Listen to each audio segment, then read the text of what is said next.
কোথায়? তোমার শ্বশুর বাড়ি। আর কোথায়? হাসপাস করে উঠল যেন মেয়েটা। সহসা তাকালো সাদের চোখে। এক ঝলকেই তাকাতে পেরেছে। সামনে বসা মানুষটা তার স্বামী। এটুকু খেয়াল হতে বিনা বাক্য ব্যয়ে মাথা নেড়ে বলেছে, জি। মন্দিরার হাতে হাত রাখতেই মন্দিরা টেনে তুলল দুর্বল শরীরটাকে। সাদকে বলল, ভাইয়া ওকে কিছু খাইয়ে দাও আগে, মেয়েটা তো হাঁটতেই পারবে না মনে হচ্ছে। নিসা মাথা নাড়ে। এ পরিস্থিতি নয় খাওয়ার। কিছু না বুঝে ভেবে দেখে জীবনে এত বড় একটা সিদ্ধান্ত সে নিয়েছে। তবে দুশ্চিন্তা যে নিশাকে পায়নি এমনটা নয়। কিন্তু লোকটা যখন আসলো কোমল কোমল স্বরে বলল, আমাকে বিয়ে করবা?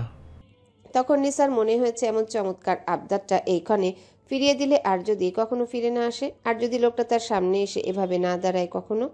ব্রাঞ্চ রোডের মাঝখানে দাঁড়িয়ে ওই মুহূর্তে এই অচেনা হয়েও চেনা, অজানা হয়েও জানা, অপরিচিত হয়েও পরিচিত লোক মুখে বখাটে তবে শান্ত চলনের মানুষটিকে যে নিসার বড্ড নিরাপদ লেগেছে। নিসার মন সাথে সাথে ভেবে নিয়েছে এটা একটা সমাধান করতে হবে। কিন্তু এরপর কি হবে? বিয়ে হয়েছে, সংসার হবে। আচ্ছা, সেই সংসারটা কেমন হবে? আপু, তার স্কুল, লোকটা কি কিছু করে? নিজে বেকার থাকে থাক, বাপের টাকায় চলে চলুক। তবে নিসার মনের সামান্য চাহিদা তার গায়ে থ্রি পিসটা যেন লোকটা নিজের টাকায় দেয়। অমন টুকটাক ইনকাম করবে না লোকটা? এতক্ষণ এসব ভাবনায় তলিয়েছিল নিসা। তার সব কিছুই তালগোল পাকিয়ে যাচ্ছে। বাইরে থেকে সেটা বোঝার উপায় নেই। নিসার দিকে তাকিয়ে ধীরে ধীরে বলে উঠল, তোমার বয়স হয়নি, আমাকে চোরাপন্থায় কাগজটা রেজিস্ট্রেশন করতে হবে। কিন্তু একটা কথা মা, এসব নিয়েই তো ঘাটাঘাটি করি আমি। তাই তোমাকে খোলাখুলি বলি, এ ধরনের আবেগী বিবাহে কয়েকদিন গেলে বউ অস্বীকার করে দিব্যি পার পেয়ে যায় পুরুষ লোক। আমি অনেক দেখেছি, মাইন্ড করো না।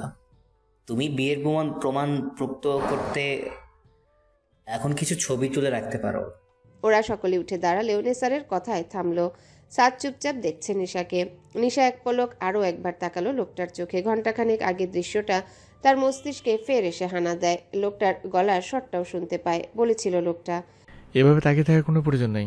আমি তোমাকে কেন বিয়ের প্রস্তাব দিয়েছি তা তুমি খুব ভালো করে জানো, আমিও জানি। আর তুমি আমার প্রস্তাবে কেন রাজি হবে সেটাও খুব ভালো করে জানো, আমিও জানি। বেশি পেঁচানো আমি পছন্দ করি না। কাল তোমার পরীক্ষা, 1.5 ঘন্টার মধ্যে আমাকে যদি হাঁ বোধক কোনো জবাব দাও তবে কাজী অফিস থেকে বাড়িতে যাব। আমাদের বাড়ির পরিবেশ নিরিবিলি, ঠান্ডা মাথায় পড়তে পারবে। কাল ভোর এক্সাম হলে রেখে আসবো আমি, বইপত্র সব আছে না? নিসা বোকার মতো তাকিয়ে থেকে মাথা নাড়িয়েছে। গুড, এবার জবাব দাও। নিসা জবাব দিতে পারেনি। সাদ ওকে বুঝেছিল। কিছুক্ষণ মায়া মায়া দ্বিধাগ্রস্ত মুখটার দিকে চেয়ে থেকে গিয়ে বাইক চেপে বাইক স্টার্ট করতে করতে ঠান্ডা গলায় বলেছিল, কিছু বলতে হবে না, চুপচাপ বাইকে চেপে এসে বসবে। আর যদি মতামত না থাকে, যদি মাথার মধ্যে উৎসব বলে ছেলেটার গাওয়া গান ঘুরপাক খায় বা ঘুরপাক খেতে থাকে, তাহলে চোখ মুছে ভেতরে যাও। রাস্তায় দাঁড়িয়ে মশার কামড় খাওয়া চাইতে ছোট লোক দুলোভাইয়ের মুখে ঝামা খাওয়াটা বাস্তবের মধ্যে বেশ ভালো এবং আরামদায়ক। যাও, ভেতরে যাও, নয়তো এসো। নিসা একবার অবশ্য তাকিয়েছিল 425 বাড়িটার পানে। ভেতরের কোন্দল অব্যাহত ছিল। বিতৃষ্ণায় কেমন গা গুলিয়ে উঠেছিল ওই সময়টাতে। এরপর মিনিট খানেক চোখ বুজে শ্বাস ফেলে নিয়েছে অবুঝ মস্তিষ্কে জীবনের চরম সিদ্ধান্তটা। পরিণতি অতটা খতিয়ে দেখেননি তখন। কুলহারা ভাসমান কচুরিপানার মতোই দু চোখের সামনে শুধুমাত্র একটা পুরুষকেই দেখেছে। নিসার মনের প্রথম কৌতূহলের পুরুষ। নিসা বেশিক্ষণ অপেক্ষা করায়নি সাদকে। রাস্তা থেকে ব্যাগটা তুলে চুপচাপ এগিয়ে এসেছিল। একটা স্কুল পড়ুয়া অপ্রাপ্তবয়স্ক মেয়ে। তার দৃষ্ট কদম বাড়িয়েছিল অনিশ্চয়তার দিকে। নিসার আবার বলে উঠলেন, প্রমাণ রাখতে ছবি তুলো, আমি বলবো উচিত কথা। চাঁদ তালুকদার রাগ করলে করতে পারো। আজকালকার ছেলেগুলো ভারী পল্টিবাজ, এদের মনের দূরত্ব ঘোড়ার লাগাম টানা মুশকিল। সুব্রত সহ বাকিরা বেশ বিরক্ত হচ্ছিল কাজীর কথাবার্তায়। বিরক্তিটা প্রকাশ করছিল না সাদের ইশারা পেয়ে। নিলয় হাতে ফোন তুলে বলে, হ্যাঁ হ্যাঁ, সুন্দর দুটো ছবি তুলতে রাখি, ফোনটা থাকুক সাক্ষী হিসেবে।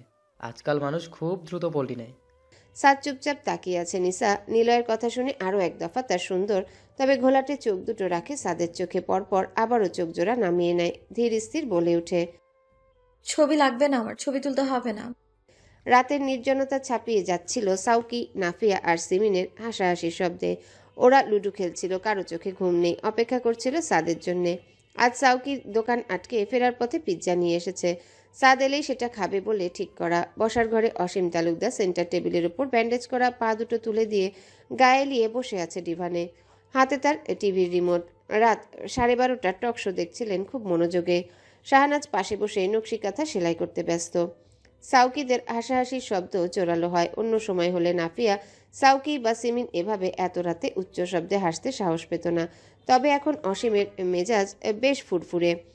তার পায়রা 3টা সন্ধ্যা নাগাদ ফিরে এসেছে বলে বাড়িতে বাচ্চা বলতে ওরাই। অসীম তালুকদার মাঝে মাঝে ওদের হই হুল্লা বেশ উপভোগ করেন। হাতের নকশি কাঁথাটা রেখে শাহনাজ এবার উঠে দাঁড়ায়। দেয়াল ঘড়ির দিকে দৃষ্টি দিয়ে ও ঘরে সাউকিকে বলে উঠলেন, এই সাতকে এখন একটা কল দে কেউ, অনেকটা রাত যে। অসীম চট করে টিভির সাউন্ড কমিয়ে দিয়ে ঠোঁট বাঁকিয়ে তার ছেলের হাসি হেসে স্ত্রীকে বলেন, কি যেন বলছিলে সেদিন? তোমার মেজো ছেলে শুধরিয়েছে? যাও গিয়ে দেখো কোন চিপায় দাঁড়িয়ে সিগারেট ঠোঁটে চেপে চাঁদাবাদি করছে, কিংবা কোনো নেতার অফিসে। এভাবে বলেন কেন? রোজ রোজ কি ওর এত দেরি হয়? অঘটন রোজ রোজ ঘটে না শাহনাজ, ছেলেকে বোঝাও। এখন তোমার কাছে আবদার করছি আমি, ওকে তেরামি বাদ দিয়ে নম্র আর ভদ্র হতে। সবটা বলে শেষ করার আগেই থামতে হলো অসীমকে। তালুকদার মেনশনের গেটের বাইরে খুব সম্ভবত 3-4টা বাইক এসে থেমেছে একসাথে। ও ঘরে সাউকিদের হাসাহাসি বন্ধ হলো তৎক্ষণাৎ। সাউকি উঠে এলো। শাহনাজ চিন্তিত ভঙ্গিতে ত্রস্ত কদমে এগিয়ে গিয়ে সদর দরজা খুলে দেয়। দু চোখ ভরা কৌতূহল তার। কারা এসেছে?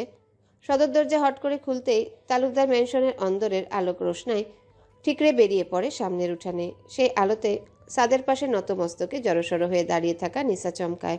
পরপর পিছিয়ে যায় খানিকটা, মাথায় দেয়া ওড়নার ঘোমটাটা টেনে নেয় আরও কিছুটা। শাহনাজ দাঁড়িয়ে দাঁড়িয়ে ছেলের মুখ দেখে। সাদ গম্ভীর বেশ, তবে টানটান দাঁড়িয়ে। ছেলের পাশে বউ বউ বেশে দাঁড়িয়ে থাকা বাচ্চা বয়সী মেয়েটাকে দেখে শাহনাজ বিস্ময়ে বিহবল হলো। আচমকা মনটা কু ডেকে উঠায় তোতলে ডেকে উঠলেন স্বামীকে, শুনছেন? একটু এদিকে আসেন। অসীম আগেই উঠে দাঁড়িয়েছে। অবাক দৃষ্টি মেলে এসে দাঁড়িয়েছে স্ত্রীর পেছনে। সাদদের পেছনে কাচুমাচু ভঙ্গিতে দাঁড়িয়ে আছে ওর বন্ধুরা সকলে। সুব্রত ফিসফিসিয়ে বাকিদের বলছে, না মানলে ডিরেক্ট পায়ে পড়বো সবাই, ক্লিয়ার? ওরা সাথে সাথে মৃদু গুঞ্জন তুলল, ক্লিয়ার। আর মন্দিরা, আফসানা আর শান্তা, তোরা কান্নাকাটি জুড়ে দিবি। অসীম কাকা নরম মনের মানুষ, মেয়েদের কান্না দেখে গলতে পারে। সাদ নিশ্চুপ বাবাকে দেখে চলেছে, অসীম ও ছেলেকে দেখছে। কিন্তু শাহনাজ বুকে হাত চেপে এগিয়ে যায় উঠানে। তার আশঙ্কা সত্যি হলে আজ এই উঠানে দক্ষ যুদ্ধ বেঁধে যাবেই যাবে। এই ছেলে করেছে কি? নাফিয়া, শাউকি, সিমিন এসে দাঁড়িয়েছে অসীমের পিছনে। নিসাকে ওভাবে দেখে শাউকির মাথায় হাত। শাহনাজ এগোচ্ছিল, ওসব দেখে সাদও দাঁড়িয়ে থাকতে পারল না। নিসাকে ফেলে সামনে এগিয়ে মায়ের মুখোমুখি হয়। ঘাম ছুটেছে শাহনাজের মুখ থেকে। ভীত কণ্ঠে থেমে থেমে ছেলেকে শুধায়, করেছিস কি? এই মেয়েকে? সাদ মায়ের মুখটা দেখে শ্বাস ফেলে। কোনো রকম ভনিতা ছাড়াই নিচু গলাতেই বলে ওঠে, তোর বউ? আটকে ওঠে শাহনাজ। পরপর অদূরে দৃষ্টি দিয়ে নিসার মুখ দেখে ঢোক গেলে প্রায় কেঁদে দিয়ে বলে, মাশাল্লাহ, সুন্দর। তবে এই অকাজ কেন করলি বাপ? তোর আব্বু? আব্বুকে বোঝাবে? আমি পারবো না। পারবে, আর দেখতে একটু গোলগাল, তবে খায় কম। চাপ নেই তো, বেশি খরচা পেতে হবে না। চাকরির চেষ্টা করছি, পেয়ে যাব। তোমার স্বামীকে টেনশন করতে হবে না। কটা দিনের জন্য ম্যানেজ করো প্লিজ। ছেলের ফাজলামি ধরনের কথা শুনে চটফটিয়ে উঠে শাহনাজ জানতে চায়, বয়স কত? 16.5। সাদের ঠান্ডা জবাব প্রতি দ্বিতীয় দফায় আটকে উঠে শাহনাজ, চেপে ধরে বুক। অসীম তখন দরজাতেই ডেকে ওঠে, হচ্ছেটা কি? এখানে কেউ বলবে? শাহনাজ ঘুরে দাঁড়ায়, স্বামীর মুখের দিকে তাকিয়ে কাপা কাপা গলায় বলে, ও তোমার মেজো বৌমা, সাদের বউ। নার্সিং পড়ে লাভটা কী হয়? যদি বিসিএস নার্সিং হতো তাও না হয় একটা কথা ছিল। ডিপ্লোমা নার্সিং করে সারা জীবন যাবে রোগীর গুমুত সাফ করে। আর তাছাড়া এদের খুব ভালো পাত্র বিয়ে করে না, করলেও লাফাঙ্গা বেকার ধরনের ছেলে বিয়ে করে। তোর চাচি এসব বলে বলে আমার মাথা খেয়ে দিচ্ছে।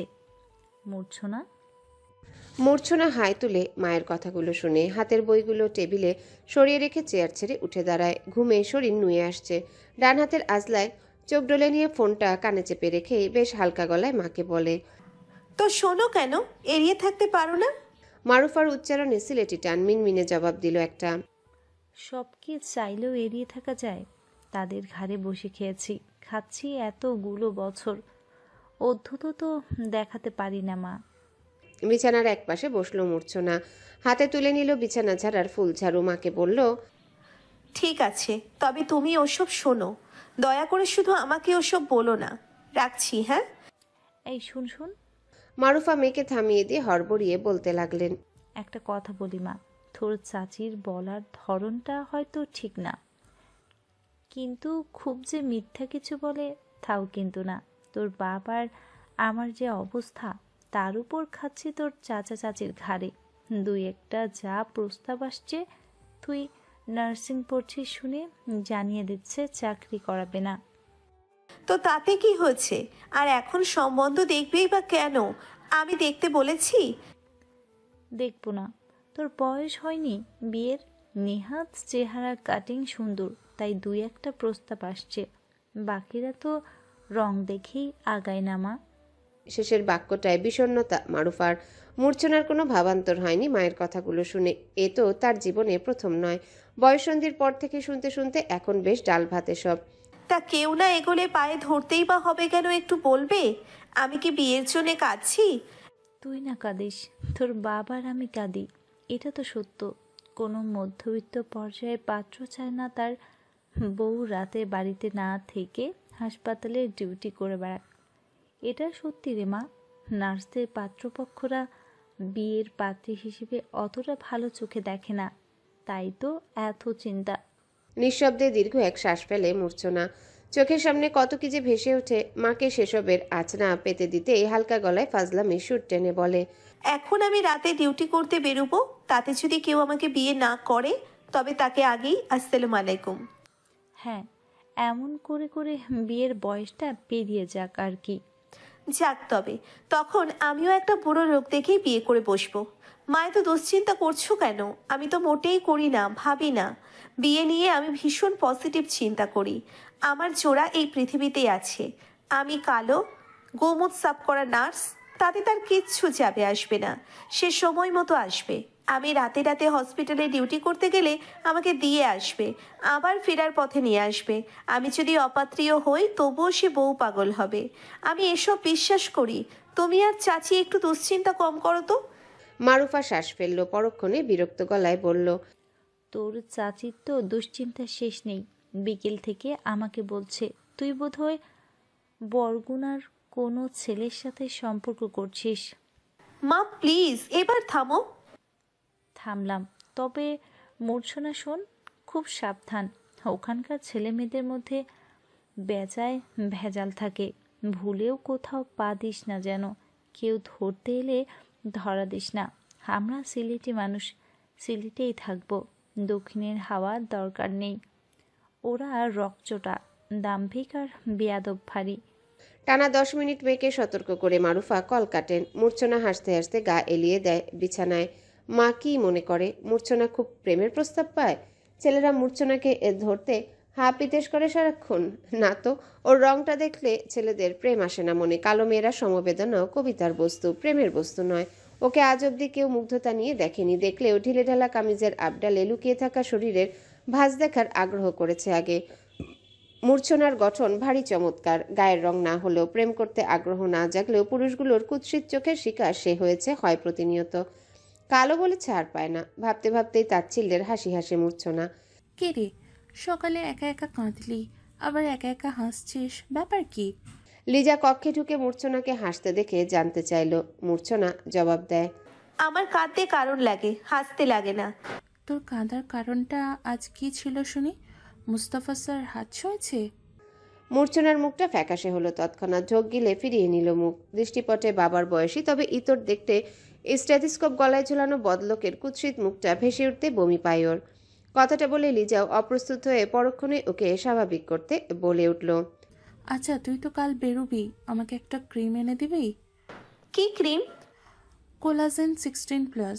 ফর্সা হবার ক্রিম? কে মাখবে? সেকেন্ড ইয়ারের হাফিজা। অসম্ভব, আমি ওসব ফালতু জিনিস কিনতে পারবো না। ওরটা যেন ও কিনে নেয়। প্লিজ ভাই, তুই তো পারমিশন পেয়েছিস বেরোনোর। আমাদের এই 2 সপ্তাহে আর হবে না, একটু দয়া কর। মৃদু শ্বাস ফেলে মূর্ছনা টাকাটা নিল, বলল, আসল নকল বুঝে আনতে পারবো না কিন্তু।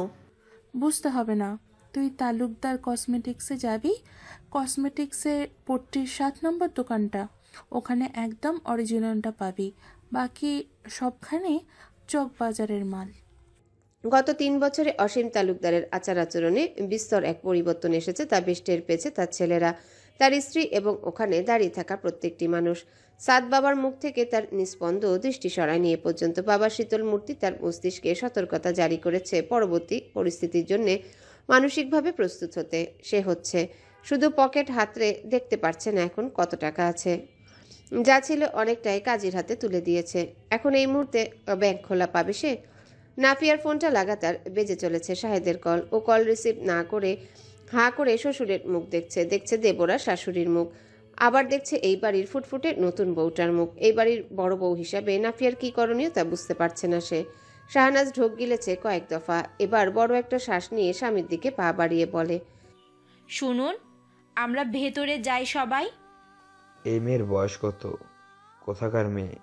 দীর্ঘ সময়ের নির্লিপ্ততা ভেঙে গুড়িয়ে বরফ ঠান্ডা গলায় বললেন অসীম। দৃষ্টি তার সাদের চোখে স্থির। সুব্রত সাদকে উত্তরটা দিতে চায়নি, হড়বড়িয়ে বলল, কাকু, ওর নাম নিশা, গার্লস স্কুলে 10-এ পড়ে। ওদের বাড়ি পাথরঘাটা। বরগুনায় ওর বন্ধুলা মেয়ের কাছে থাকতো। ও সায়েন্স নিয়ে এই এতটুকুই বিবৃতি দিতে পেরেছিল সুব্রত। পরপর যেন মাটি নড়ে উঠল অসীমের হুঙ্কারে। ছেলের শান্ত চোখের দিকে তাকিয়ে চেঁচালেন, বেরিয়ে যাও, তুমি আমার ঘরে ঢুকবে না, খবরদার। সাদ ভীষণ শান্ত। আজ এই ক্ষণে সে কোনো অবস্থাতে কাউকে মেজাজ দেখাবে না। ভুল করেছে নাকি ঠিক করেছে সেটা পরের হিসাব। নিজের মেজাজকে পায়ে পিষে ঠান্ডা রাখতে হবে। মেয়েটি ভয় পেয়ে আছে, তার উপর ভরসা করে আছে। পরিস্থিতি ঘোলাটে করে মেয়েটিকে আরও ঘাবড়ে দেওয়া যাবে না। আপনি রাখছেন কেন আব্বু? আপনি কি আমার জন্য কোনো মেয়ে পছন্দ করে রেখেছেন? আমাকে তো জানানি, আমি কথাও দেইনি আপনাকে। আমার বিয়ের বয়স হয়েছে, তাই আপনার রাগের কারণটা বুঝতে পারছি না আব্বু, একটু খুলে বলবেন? ভীষণ ঠান্ডা সাদ, কিন্তু গা জ্বলে যাচ্ছে অসীমের। বারবার চোখ চলে যাচ্ছে মাসুম দেখতে একটা ভোলা ভালা কিশোরী মেয়ের মুখ পানে দিল। বেয়াদবটা একটা ফুটফুটে কৈশোর নষ্ট করে দিল এই মেয়েটার জীবন। ব্যাস, অনেক হয়েছে আর না। এই ছেলেকে চূড়ান্ত শাস্তি দিতে হবে এক্ষুনি। এর মন মর্জি মাফিক যা খুশি করার শখ জন্মের তরে ঘুচিয়ে দিয়ে একে বাস্তবতার যাতায় পিষে ছাড়বে অসীম। কণ্ঠে অসীমের সাবেকি ঝাঁজ। তোমার কাছে আমি এত কিছুর ব্যাখ্যা দিতে পারবো না বদমাস। বিয়ে করেছো না? নিশ্চয়ই সামর্থ্য আছে, সেটা ভেবেই করেছো। তো বউ নিয়ে বেরো এখান থেকে। আমার বাড়িতে তোমার আর তোমার বউয়ের কোনো স্থান নেই। ওভার রিয়েক্ট করছেন আব্বু। চুপ করো বদমাস। আব্বু চুপ বদমাস। সাদ কিঞ্চিত থিতিয়ে গেল। নতুন বউয়ের সামনে বাপের গালাগাল নিতান্তই লজ্জাজনক। সাদ গলা খাকারি দিয়ে এবার ঘাড় ফিরিয়ে নিসাকে দেখতে পায় মেয়েটার চোখ টলমল করছে। হাঁ করে দেখছিল সাদকেই। সাদ শ্বাস ফেলল। এই মেয়ে এমন অসহায় চোখে তাকায় কেন সবসময়? টলমলে ভাষা ভাষা চোখ ভরা যন্ত্রণা থাকে কেন সবসময়? সাদকে নরম রাখার জন্যে নাকি? সাদ আবার দেখলো বাবাকে, দেখলো বন্ধু বান্ধব, ভাবি, ভাই বোন, মাকে। তার পিতার দোষ সম্পর্কে সে অবগত। এখন যথাসম্ভব ঠান্ডা থেকে এখান থেকে কেটে পড়তে হবে, নয়তো মেয়েটির পরীক্ষা খারাপ হবে আগামীকাল। রাত গড়াচ্ছে বেশ। ঠিক আছে, তর্কে জড়াবো না আপনার সাথে। আপনার বাড়ি, আপনি সব কিছুর মালিক, যা ইচ্ছা করুন। আমার কিছু জিনিসপত্র নিয়ে আমি বেরিয়ে যাচ্ছি। সাউকি এগিয়ে এলো তড়িৎ। সিমিনও দৌড়ে এলো। ভাইয়া, এসব কি কথা? শাহরাজ এবার কেঁদেই ফেললো। তবে তখনই স্বামীর গর্জন শুনে গুটিয়ে গেল। একদম ফ্যাস করবে না বলে দিলাম। তোমার এই ফ্যাস শুনতে আমি ক্লান্ত। 3 বছর আগেও তোমার শখ মেটেনি, নিজের প্রশ্রয় অব্যাহত রেখেছো। আজ দেখো চেয়েছে সব। বিয়ে করেছে, দোষ করেছে কোনো? হ্যাঁ, আমার চোখে করেছে। ধুর, আমি এত কথা বলছি কেন?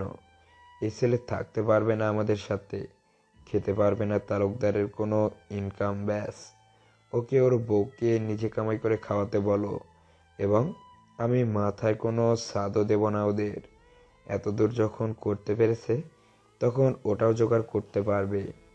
এই পর্যায়ে সাদের মুখ চোখ বেশ গম্ভীর হয়, স্বরটাও গম্ভীর। এক পলক নিসার মুখটাও দেখে। কি যে ভীত সন্ত্রস্ত লাগছিল মুখটা। বাবাকে তখনই বেশ শান্ত স্বরে বলল সাদ। আচ্ছা চলে যাচ্ছি বলেছি তো, এত চেঁচান কেন এই শরীরে? আগে আমাকে জিনিসপত্রগুলো নিতে দিন। তোমার জিনিস কি সেগুলো? এই বাইকের কিছু জামা কাপড় যেগুলো আমি ইনকাম করে নিয়েছিলাম ঠিকাদারি করে। হ্যাঁ, তোমার ওই চাঁদাবাজি ইনকামের টাকা, যাও নিয়ে যাও। তবে মাথায় রেখো, এর বাইরে আমার টাকার একটা জিনিসও নেবে না তুমি। না মানে না। নিশার বুকটা আবারও কাঁপতে শুরু করেছে। বাপ ছেলের তর্কযুদ্ধের দাপটে ক্ষণে ক্ষণে কোমল শরীরটা কেঁপে উঠছে। ও অসহায় মুখ করে শুধু দেখেই চলেছে আশেপাশ। সাদ চুপচাপ ঘরের দিকে পা বাড়ায় নিজের জিনিসপত্র নিতে। এই পর্যায়ে বুক চেপে শাহানাজ কেঁদেই দেন। ওকে ধরতে ছুটে আসে নাফিয়া। মা শান্ত হন, আপনি অসুস্থ হবেন নাকি? কি দোষ করেছে ছেলেটা? বিয়ে করেছে, ওকে কি বিয়ে করাতাম না? এ কেমন বেহুদা রাগ! ও কি কোনো হারাম কাজ করেছে? ওই মেয়েকে তুলে এনেছে। ওই মেয়ে ছোট তো কি হয়েছে? আপনি আমাকে আমার 13 বছর বয়সে বিয়ে করে এখন এসব নখরা করতে পারেন না। শাহনাজের কথায় থতমত খায় অসীম। কিছু সময়ের জন্য চুপ থেকে আবারও বলে ওঠে, এত তর্ক করতে ভালো লাগছে না। এই ছেলে তার বউ নিয়ে ঘর থেকে বেরোবে, এটাই শেষ কথা। হ্যাঁ যাচ্ছি তো, আপনারা তর্ক করবেন না। স্টপ, আগে আমার জিনিসপত্রগুলো গুছিয়ে নিতে দিন। সাদকে বাড়ির ভিতর ঢুকতে দেখে অসীমও লম্বা কদম ফেলে ঢোকেন ঘরে। কি কি নিচ্ছ তুমি দেখি? খবরদার, আমার কোনো জিনিস যদি নিয়েছো। সাদ দাঁতে দাঁত চেপে শুরুতে ড্রয়ার থেকে ব্যাংক অ্যাকাউন্টে চেক দুটো বের করে হাতে ধরিয়ে দেয় অসীমের। চিবিয়ে চিবিয়েই বলে, নিন এ দুটো আগে আছে আমার নিজস্ব সেভিং কিছু, অতটাও অকাজে নই আমি। দেখতেই পাচ্ছি। তবে শোনো, এই যদি এখন পুলিশ এই মেয়ের বাড়ির লোক এসে তোমাকে বাল্যবিবাহের কেসে ঢুকিয়ে দেয় না, যাব না আমি সারাতে, যাব না বলে দিলাম। সাদ জবাব না দিয়ে আলমারির দিকে পা বাড়ায়। উঠানে ঠায় দাঁড়িয়ে আছে এবারই নতুন মেজো বউ। মাথার ঘোমটা ততক্ষণে খসে পড়েছে। পাশে দাঁড়িয়ে থাকা মন্দিরা ওকে দু হাতে আগলে নিয়ে বলে, একদম ভয় পেও না নিশামণি, সাদ একটা ব্যবস্থা করেই ফেলবে, ঘাবড়ানোর কোনো দরকার নেই। আর তাছাড়া আমরা তো আছি। একদম একদম। মন্দিরাকে সমর্থন করে ওরা সকলে। নিশা ঘাবড়ায় না, শুধুমাত্র তার একটু মন খারাপ হয়েছে। মানুষটা কি তার কারণে বাড়ি ছাড়া হলো? এ যখন জানতো এসব হবে তবে গেল কেন নিশার কাছে? শাহনাজ চোখের পানি মুছে ছেলের বউকে কিঞ্চিত আক্ষেপ নিয়ে বলে, রাজি কেন হয়েছিলে? তোমার মা বাপ নেই? সাদকে, সাদের পরিবারকে তুমি জানতে ভালো করে? তোমাদের প্রেম ভালোবাসা ছিল? শেষের তিনটা প্রশ্নের উত্তর না, তাই মাথা নাড়ে নিশা। নাফিয়া শাউকির বড্ড খারাপ লাগে এবার। শাহনাজও মিয়ে যায়, মেয়েটি এতিম, অথচ শ্বশুরবাড়ির আদরও পাবে না। নাফিয়া নিশার মাথায় হাত বুলিয়ে দিল, বলল, 2-1 রাত কষ্ট করো, মানিয়ে নেব আব্বাকে। আব্বা আমার আর আম্মার কথা খুব শোনে, একদম চিন্তা করো না। সিমিন এসে নতুন ভাবির গাল টিপে দেয়, আদুরে ভঙ্গিতে বলে, ভয় পেও না, মন খারাপ করো না। ভাইয়া তোমাকে 3 বারের আদর একদম একাই করে দেবে। আমাদের বাড়ির ছেলেরা সব বউ পাগল হয়। মামা মামিকে ধমকালে কি হবে? খানিক বাদেই মামির পেছনে দুধের গ্লাস নিয়ে ঘুরতে ঘুরতে বলবে, শানু শানু লক্ষ্মীতে খেয়ে নাও। ভীষণ ভালোবাসে মামা মামিকে, বড় ভাইয়াও তাই। ভাবির হাত সামান্য কাটলেই আহাজারি করে ওঠে, আমার নাফু নাফু বেশি কষ্ট হচ্ছে। এত দুশ্চিন্তায়ও বেশ শব্দ করে হেসে ওঠে নিশা, আর বাকিরাও হাসলো। সাউকি তৎক্ষণাৎ সিমিনের মাথায় গাঁটটা মেরে নতুন ভাবির দিকে তাকালো লজ্জিত ভঙ্গিতে। বয়সে এত ছোট একটা মেয়েকে তার ভাবি ডাকতে হবে তাই ভেবে লজ্জা পাচ্ছে সাউকি। ও সালাম দিল খুব বিনয়ী ভঙ্গিতে। নাফিয়ার থেকে ফোনে সবটা শুনে শাহেদ অবশ্য কিছুক্ষণ আগে বাবাকে বোঝাতে চেয়েছিল। অসীম ধমকে উঠেছিল বড় ছেলেকেও। তুমি চুপ করো অপদার্থ, তুমিও তো ওই একই গোয়ালের গরু ছিলে। নেহাত বড় বৌমাকে এনেছিলাম তোমার জীবনে, তাই একটু শুধরিয়েছো। জীবনটা শুধরিয়েছে তোমার। ভাইয়ের ওই সাফাই গাইতে এসো না একদম। আলমারি খুলে সব বের করে বিছানায় রাখলো সাদ। পাশেই কঠোর ভঙ্গিতে দাঁড়িয়ে আছে অসীম। সাদ শুরুতেই নিজের গা থেকে নীল শার্টটা খুললো, বলল, এটা আপনি দিয়েছেন বছরদের আগে, নেন আগে এটা ধরেন। অসীম খুব সহজ ভঙ্গিতে শার্টটা নিল। সাদ বাছাই করেছে তার জামা কাপড়, 4টা জিন্স, 7টা শার্ট, 5টা টি শার্ট, এগুলো তার টাকার। সে খুব সাবলীলভাবে সেগুলো ব্যাগে পড়লো। কিছু আন্ডারওয়্যার বের করে বাবাকে বলল, ওগুলো সব আমার টাকার সন্দেহ আছে থাকলে বেশি রেখে দিন, যেটা যেটা আপনার টাকার মনে হয়। অসীম ভ্রুকুচকে মুখ ফিরিয়ে নিলেন, বললেন, চুপ করো বদ কোথাকার। আর চুপ কেন, দেখে নিন। অবশ্য আপনার জানার কথা না আপনার টাকা দিয়ে আন্ডারওয়্যার কেনা হয়েছে কিনা, তবে সত্যিটা বলছি, সাত খুব কম মিথ্যা কথা বলে। একদম চুপ বদ। সাদ শ্বাস ফেলে উঠে টিস্যু বক্স নিল এক সেট পারফিউম, এগুলো তার টাকার, নিল 3 জোড়া জুতা। পরপর যখন সিগারেটের প্যাকেট হাতে তুলল, অসীম চেয়ে আছে দেখতে পেয়ে বলল, এই প্যাকেটটা আমার টাকার। অসীম দাঁতে দাঁত চেপে দাঁড়িয়ে রইল। সবটা গুছিয়ে সাদ আরেকবার বাবার সামনে দাঁড়ায়, শান্ত চোখে তাকিয়ে বলে, মানবেন তো একদিন ঠিকই, একদম তুলকালাম করে মাথায় তুলবেন ওকে, এ আমি জানি। শুধু শুধু আজ আমার উপরে রাগটা বেসেরকে দেখালেন, এরপর বার্ধক্যে আসেন আমার বউ সেবা নিতে, তখন দেখাবো আপনাকে। হতভম্ব হয়ে অসীম ছেলের মুখের দিকে তাকিয়ে আছে। সাদ শান্ত কদমে নামলো উঠানে, পেছনে পেছনে নামলো অসীম। শাহনাজ আবার ছুটে গিয়ে ধরলেন ছেলেকে, কাঁদতে লাগলেন খুব করে, বোঝাতে চাইলেন স্বামীকে। অসীম তার সিদ্ধান্তে অনড়। অবশ্য তাতে ভ্রুক্ষেপ নেই সাদের। বন্ধুদের বাইকে উঠতে বলে নিজের ব্যাগপত্র বাইকের সামনে বেঁধে উঠে নিসাকে বলে, এসো। নিসা আরও একবার ভয়ে ভয়ে তার শ্বশুরের দিকে তাকায় বাড়ির সবগুলো মানুষের দিকে, যারা নিসার চমৎকার একটা পরিবার হতে পারত, অথবা অদূর ভবিষ্যতে কখনো হতে পারে। একটানে বাইক গিয়ে থামলো আমতলার পার রোড। জায়গাটা বেশ নিরিবিলি। সুব্রতরা কেউ জানে না এখানে আসার কারণ, শুধুমাত্র ওমরকে সিগন্যাল দিয়ে রেখেছিল সাদ। রাত তখন 1:30। মন্দিরা হাই তুলে সুব্রতকে বলল, এখন কি করবো বুঝতে পারছি না। আজ কেউ বাড়িতে নেই বলে আফসানার বাড়িতে আসার বাহানায় এত ছুটোছুটি করতে পারছি, কিন্তু ওরা এখন কি করবে? মন্দিরার প্রশ্নটি আসলে প্রত্যেকের প্রশ্ন। সকলে একযোগে তাকালো সাদের নির্বিকার মুখটার দিকে। সাদ নেমে সরাসরি নিসার দিকে তাকায়। নিশানি সংকোচে গুটিয়ে যেতেই সাদ ওমরের দিকে তাকিয়ে বলল, তুই যে বাসাটা ভাড়া নিয়েছিস ওটা আমাকে দে, বাড়ির মালিককে কি জিজ্ঞাসা কর কোনো কাপল থাকতে পারবে কিনা, এই টাকাটা নিয়ে যা। বলেই পকেট থেকে 1000 টাকার 2টো চকচকে নোট বের করে দিল। ওমর বলল, তা তো বাড়িওয়ালা নাচতে নাচতে দেবেন, সে বরং খুশি হবে, কিন্তু এই রাতে ফাঁকা বাড়িতে কিভাবে থাকবো? সুব্রত বলে, আমাদের বাড়িতে চল আজকের রাতটা, মা খুশি হবে। সাদ আবার তাকায় নিশার ভীত মুখটাতে। খিদের চোটে গোল মুখটা শুকিয়ে একটুখানি হয়েছে। ঘুরে মন্দিরাকে চোখ দিয়ে কিছু একটা ইশারা করতেই মন্দিরা মাথা নেড়ে ওর ভ্যানিটি ব্যাগ থেকে 2টো পেস্ট্রি বের করে নিসার হাত ধরলো। টেনে রাস্তার পাশের বেঞ্চিতে বসে মন্দিরা নিজেই খাইয়ে দিতে লাগলো পেস্ট্রিটা। সাদ এবার মাথা নেড়ে সুব্রতকে বলে, না, আধ ঘন্টার মধ্যে একটা তোর সব 2টো বালিশ কিছু হাড়ি পাতিলের ব্যবস্থা করে দিবি, আমরা নতুন বাসাতে উঠবো। এত রাতে দোকান কোথায় খোলা পাবো সে আমি জানি না। সাদ বলতে বলতে আরও 1000 টাকা বের করে। ব্যাস, আর কিছু নেই ওয়ালেটে। সামান্য যা আছে সব ব্যাংক অ্যাকাউন্টে। নিসা গোগরা সে খেয়ে নিল, 2টো পেস্ট্রি খেয়ে পানি খেয়ে নিল। আফসানা ওর চুল ঠিক করতে করতে বলল, আম শিওর সাত তোমার চুল দেখেই পিছলা খেয়েছিল। যা সুন্দর চুল তোমার, নয়তো আমি বুঝি না ও কোন বিবেকে এত ছোট্ট একটি মেয়ের পিছে ঘুরত। এগুলো তো ওর সাথে যায় না, ওকে আমরা স্টোন সাদ বলে চিনি। অদূরে কৃষ্ণচূড়ার মুখটা থেকে দৃষ্টি সরে না সাদের। নিলয় তখন বুদ্ধি করে বাইকে উঠে বাইক স্টার্ট করতে করতে বলে, ফালতু জেদ তোর, যাই গিয়ে মমিন কাকার বাড়িতে যাই। ঘুম থেকে তুলে গোডাউন থেকে নিয়ে আসছি তোষক বালিশ, যা বাকিটা কেনাকাটা কর। সুব্রত হাত ঘড়িতে সময় দেখে নিয়ে দূরে বসে থাকা নিসার মুখটাতে এক পলক তাকিয়ে সাদকে বলে, ওর না এক্সাম কাল, একটু পড়াশোনা করবে না? এই জন্য আমি নির্বিলে জায়গা খুঁজছি, তোদের কারো বাড়ি চলে গেলে সেটা হতো না। ওমর আর সুব্রত চোখ বড় বড় করে মিনিট খানেক সাদকে দেখে। হালকা গলায় বলে ওঠে, ভাই তুই তো পাক্কা স্বামী হয়ে গেলি বিয়ের 2 ঘন্টাতেই। Well done bro. সুব্রত পিঠ চাপড়ে দিলে সাদ শুকনো হেসে ঘাড় বাঁকায়। পরপর কিছু একটা মনে পড়তে ওমরকে বলে, ওর আপুকে খবর দিয়েছিস? ভাই, এক বিপদে কাত হয়ে পড়ে গেলি, এখন ওই পাগল মহিলাকে কিভাবে সামাল দিবি কে জানে। সাদ আরও একবার দেখে নেয় কৃষ্ণচূড়ার নত মুখটা, পরপর এগিয়ে যায় ওদিকে। নিসা উঠে দাঁড়ায় সাদকে দেখে, চিন্তিত ভঙ্গিতে বলল, আপুকে কখন জানাবেন?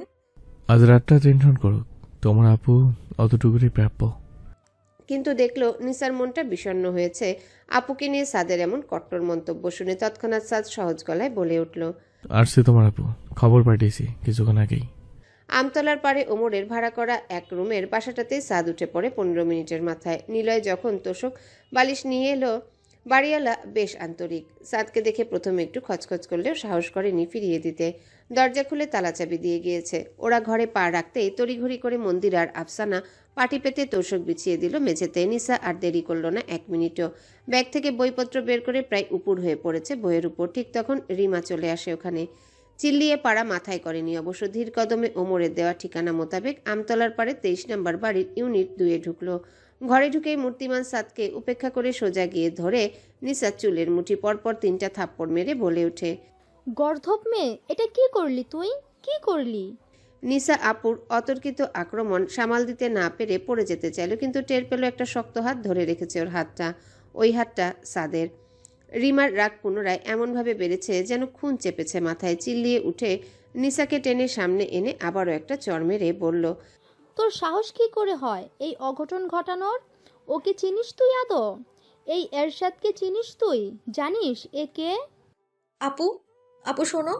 নিসাকে থামাতে আরেকটা চড় মেরে রিমা বলে, লাইফটা খেয়ে দে তোর। ইয়া আল্লাহ, এমন দিন দেখার আগে আমার মরণ হলো না কেন? তুই কিভাবে পারলি নিজের জীবনটা এভাবে নষ্ট করতে? ওকে জানিস তুই? রেড ফ্ল্যাগ একটা। ও একটা রেড ফ্ল্যাগ। হাঁপাতে হাঁপাতে কেঁদে ফেলল রিমা। সাদ নিশার হাতটা ছেড়ে দিয়ে তখন দুই বোনের দিকে তাকিয়ে আছে। নিশা নিজের ডান হাতটা গালে চেপে রেখে বোকা বোকা মুখে দেখছে বোনকে। পরপর ভীত গলায় হতচকিত হবার সুর টেনে বলল, উনি লাল পতাকা মানে? মানুষ আবার কিভাবে লাল পতাকা হয় আপু? এই শ্বাসরুদ্ধকর পরিবেশ হঠাৎ করে কেমন নিস্তব্ধ হয়ে যায় নিশার অবুঝ প্রশ্নে। পরপর নিস্তব্ধতা ছাপিয়ে যায় মন্দিরার খ্যাক শব্দের হাসিতে। ও সামলাতে পারেনি নিজেকে। রিমা তাজ্জব হয়ে বোনকে দেখছে, সাদ দেখছে তার বউকে, তার ষোড়শী বউ, যে রেড ফ্ল্যাগ শব্দের আক্ষরিক অর্থটাই জানে না।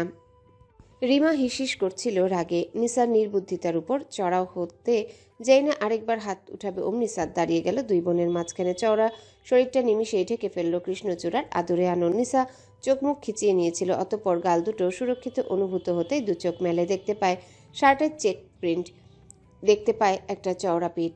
রিমার রাগ বেড়ে যায় দ্বিগুণ। শরীরটা ঝাঁকুনি দিয়ে সাদকে দেখে দাঁতে দাঁত চেপে নিসাকে বলে, এই সামনে আয়, আয় বলছি।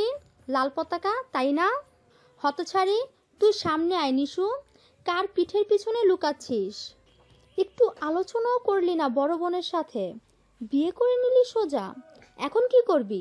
সংসার করবি? এই লোকটার সাথে 2 বেলা চর খেয়েও বাসন মাজবি। বোনকে দেখেও তোর শিক্ষা হলো না? হতচ্ছাড়ি, আবেগে ভেসে গেলি। আবারও ডুকরে কেঁদে ওঠে রিমা। তার ফোনটা বেজে চলেছে লাগাতার। নিশ্চয়ই রুবেল কল করছে। যখন কোথাও নিসাকে খুঁজে না পেয়ে থানায় যাবে বলে ঠিক করেছিল, তখন বড্ড তাচ্ছিল্যের হাসি হেসে বলছিল, গিয়ে দেখো কার হাত ধরছে আবার। তোমার বোনটি সুবিধা নয়, আগেও বলেছি। আজ এই কেচ্ছা নিয়ে বাড়ি ফিরলে ওই ইতরটা জিতবে। সবচেয়ে বড় কথা, নিশাকে এভাবে ডুবতে দেওয়া যাবে না। রিমা, চোখ মুছ, ছুটে নিশার হাতটা ধর বলছি। ম্যানিপুলেট করছে তোকে। চল থানায়, বলবো, চল। নিসা আতকে উঠে হতবল দৃষ্টিতে দেখে সাদকে।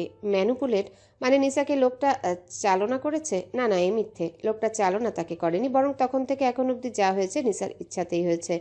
এই সব কিছুই নিসার ইচ্ছা। নিসাকে কেউ অকালপক্ষ বললে, বাজেমে বললে বলুক গে, আপু মারলেও মারুক, নিসারে স্বীকার করতে আপত্তি নেই। তার ইচ্ছা লোকটির বউ হয়ে থাকার।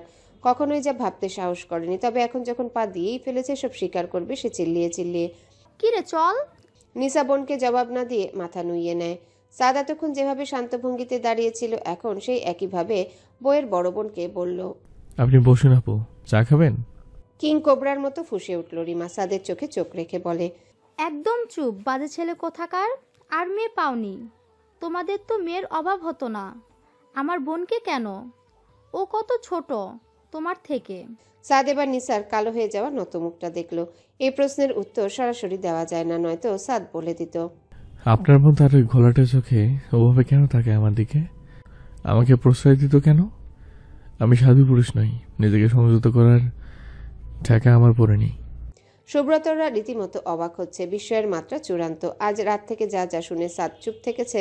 কারো গায়ে দুমদাম হাত তুলে নি শুনিয়ে দেয়নি কর্কশ কথা। এ দ্বারা প্রমাণ হয় এই ছেলে শুধরেছে একটু হলেও। রিমা চিল্লাচিল্লি সাদ সর্বোচ্চ নমনীয়তার সহিত গ্রহণ করেছে। বলে, আপু, আপনি বরং বাসায় যান, মিষ্টি কাল সকালে। কথাটার জবাবে সাদ হাসে ফিচেল। পরপর আবারও বরফ ঠান্ডা গলায় বলে, এটা কি হয় আপু? ও আমার বউ, ও কেন যাবে আপনার সাথে? যখন ও আপনার বোন ছিল তখন যা খুশি তাই করতে পারেন ওর সাথে। বাড়ি থেকে বের করে দিতে পারেন, আবার টেনে নিতে পারেন। এখন তো ও আমার বউ, এইসব তো এখন পারা যাবে না। রিমার মস্তিষ্কে স্ফুটন শুরু হয়েছে। নিসার হাত ধরে খেকিয়ে উঠে বলছে, চল বলছি, এই ছেলের সাথে থাকতে পারবি না, তুই গর্ধব, তোকে। পুরোটা বলে শেষ করার পূর্বেই সাদ আবারও বেশ শান্ত হাতে টেনে নিল নিসার হাত।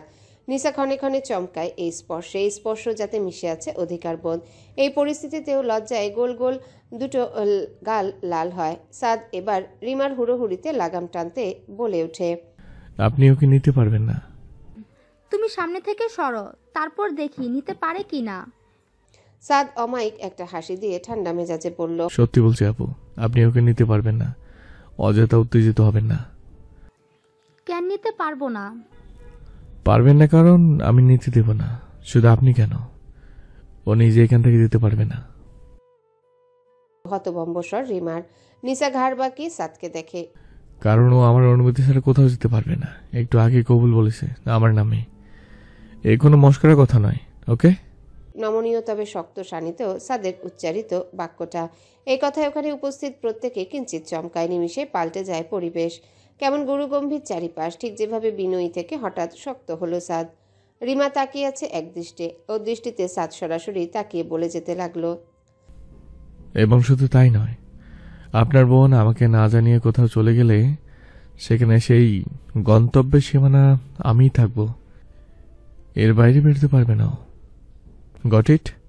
নিসা বিস্মিত নেত্রে তাকিয়ে আছে সাদের শক্ত চোয়ালে, কথা হারিয়ে চুপচাপ।